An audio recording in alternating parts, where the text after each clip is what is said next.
Alright, so I'm going to show you guys chunking or substitution by using this example here. 49x squared plus 35x plus 6. I first look at all of the numbers, the constants, and recognize that there's no greatest common factor. Then, this chunking or substitution method only works in a particular case. If I look at the first two, I have to think to myself, does it have anything in common? Class, does it have anything in common? Yeah, I can make that letter, we'll make it a z. Z is equal to 7x. So 49, I'm just going to rewrite the problem. 49x squared plus 35x plus 6. And now I can write 7 parentheses 7x squared plus 5 times 7x plus 6. Do you see that? There is my chunking or my substitution. Instead of writing 7x, I can write what variable now? Z. So let's write that. Z,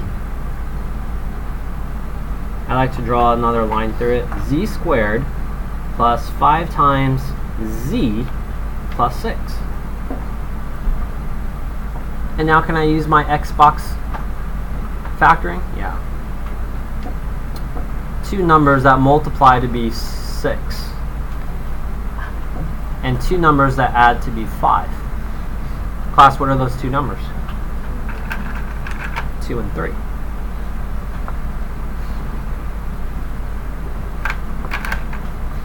So I have z plus 2, z plus 3 that I got from my factor.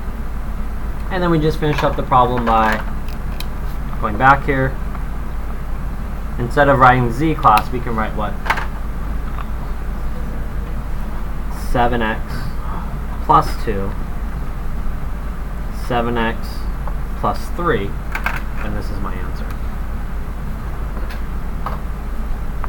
So I showed you guys factoring by using chunking or substitution, and now I'm going to show you guys how to factor the same problem using the Xbox method.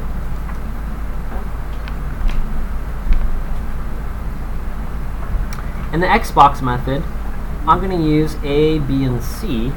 So if you have your calculators out, A times C, 49 times 6, will give us 294. And then my B value, which is how much? 35.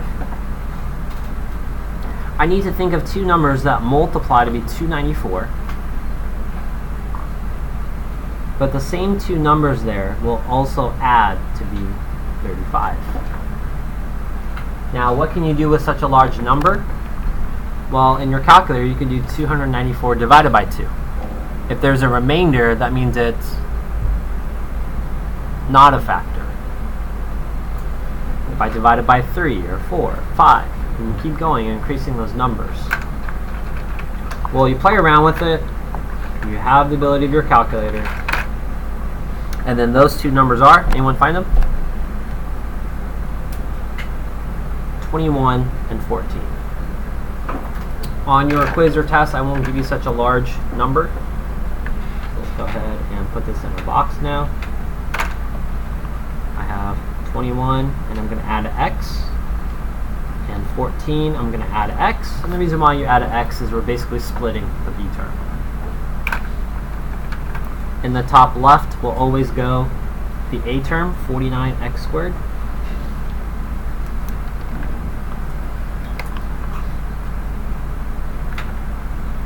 And the bottom right, what am I going to put, class? 6. That's always the c term. How do you get the numbers outside the box? What's our greatest common factor here, class?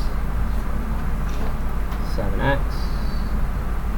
Greatest common factor here? 3. Greatest common factor this direction? Greatest common factor? And you can always multiply to check. 7x times 7x is 49x squared. 2 times 7x is 14x. 7x times 3 is 21x. 2 times 3 is 6. And then my answer is 7x plus 2. 7x plus 3. Class, did we get the same answer? Yeah. So this one, you had to work with larger numbers. Again, in our examples later on, I won't give you such large numbers.